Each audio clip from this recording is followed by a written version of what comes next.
Peggy 12.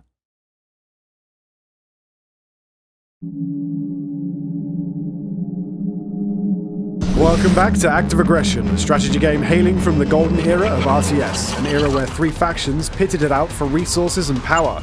In this video, I'm going to introduce you to the US Army, one of three factions in Active Aggression, each with their own strengths and weaknesses. Set in the near future, the US Army is strung out by multiple deployments all over the world. Recurring defense budget cuts have led to equipment wear and cancellation of new weapon systems. Still, armed with the faithful Abrams tank, the US Army is a veteran dreadnought to be reckoned with. American bases are not as confined as the Chimera, nor as extended as the Cartel bases, but they beat them both where sturdiness is concerned. Their refineries are amongst the cheapest to run in the world, and their tankers have the greatest capacity. However, they're unable to process more advanced rare earth elements. The US Army bases require a substantial amount of electricity to run properly, especially for their defense systems, the Phalanx and the Patriot. Both Phalanx and Patriot will have to be kept plugged in at all times to be operational.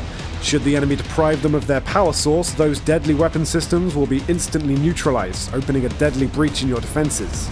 US Army survey teams drive a specially modified Humvee rigged with geological equipment to identify the procedurally generated resources on the map. They are fast and able to quickly cover vast areas, and are armed with a heavy machine gun, which makes them capable of performing military scouting and engagement with enemy infantry.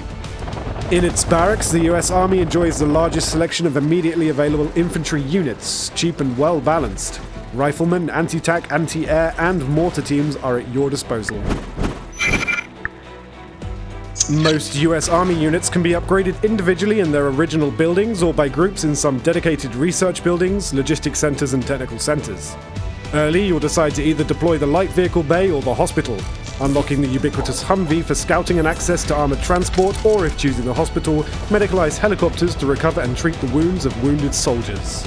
US Army units are experienced in their given roles, and once upgraded are generally considered the best in their field. The reverse side of the coin is that they are mostly limited to their intended role and prove a powerful force perhaps lacking in diversity.